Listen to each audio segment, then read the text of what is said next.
Hai teman-teman, selamat datang di IT News, tempatnya berita aktual dan fakta yang jarang diungkap media lain. Yuk dukung kami dengan cara subscribe, like, komen, dan share, supaya lebih banyak orang tahu apa yang sebenarnya terjadi.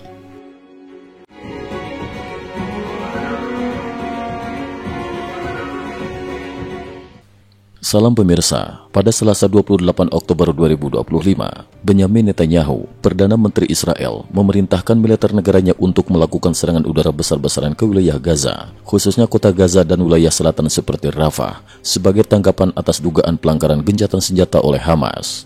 Pemerintah Israel menyatakan bahwa Hamas telah menyerang pasukan Israel Defense Forces (IDF) menggunakan penembak jitu dan senjata anti-tank di sepanjang garis demarkasi yang disepakati. Selain itu, terjadi pula isu pengembalian jenazah sandera yang hasil tes DNA menunjukkan bukan dari daftar korban yang dijanjikan. Hamas membantah bertanggung jawab atas serangan terhadap pasukan Israel dan menuduh Israel sebagai pihak yang membunuh warga sipil Palestina dalam serangan balasan tersebut. Detail peristiwa, tuduhan pelanggaran gencatan senjata. Gencatan senjata yang dimediasi oleh Amerika Serikat mulai efektif sejak 10 Oktober 2025. Israel menyatakan bahwa pada hari itu, 28 Oktober, terjadi insiden penembakan oleh pihak Hamas terhadap pasukan IDF di area yang dikendalikan Israel dalam Gaza, di dekat Rafah. Selain itu, isu terkait pengembalian jenazah sandera menjadi pemicu. Menurut Israel, Hamas menyerahkan satu jenazah yang kemudian hasil tes DNA menunjukkan bahwa jenazah tersebut milik seseorang yang sudah ditemukan tahun 2023, bukan korban baru dari daftar 13 yang dijanjikan oleh Hamas. Israel mengklaim telah mempublikasikan rekaman drone yang menunjukkan bagaimana Hamas memalsukan lokasi kuburan untuk tampak seolah-olah penemuan jenazah dilakukan oleh Palang Merah Internasional, International Committee of the Red Cross. Serangan balasan Israel. Respon atas kejadian tersebut, Netanyahu menginstruksikan militer Israel untuk segera melakukan serangan kuat di Gaza. Serangan udara ini menargetkan wilayah kota Gaza, termasuk kawasan Sabra di Gaza City, dan sebuah kendaraan di Khan Younis di selatan Gaza. Kementerian Kesehatan Gaza mencatat bahwa sedikitnya 7 hingga lebih dari 20 orang tewas akibat serangan. Angka pasti masih diverifikasi.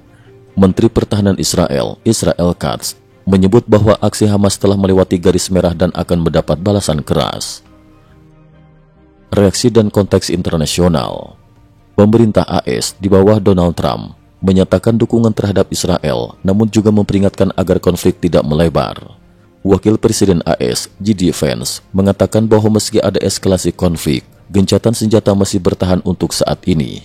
Negara-negara lain seperti Turki mengecam serangan Israel sebagai pelanggaran mencolok terhadap gencatan senjata. Penilaian dan implikasi. Korelasi dengan proses perdamaian. Keputusan Israel untuk melakukan serangan balik menandai tes besar terhadap gencatan senjata yang berlaku sejak 10 Oktober 2025. Jika eskalasi lebih lanjut terjadi, maka seluruh proses damai yang baru berjalan bisa terancam runtuh. Risiko kemanusiaan. Dengan dilaporkannya korban sipil di Gaza, serangan ini meningkatkan risiko krisis kemanusiaan yang lebih besar. Hamas mengklaim ratusan warga sipil telah tewas akibat pelanggaran Israel terhadap gencatan senjata. Dampak politik internal Israel.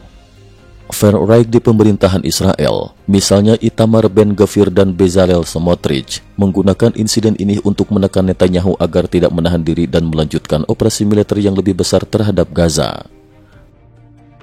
Peran mediator internasional. AS dan Mesir, serta Palang Merah dan organisasi kemanusiaan lainnya, sebagai mediator harus memainkan peran kunci dalam mencegah konflik membesar.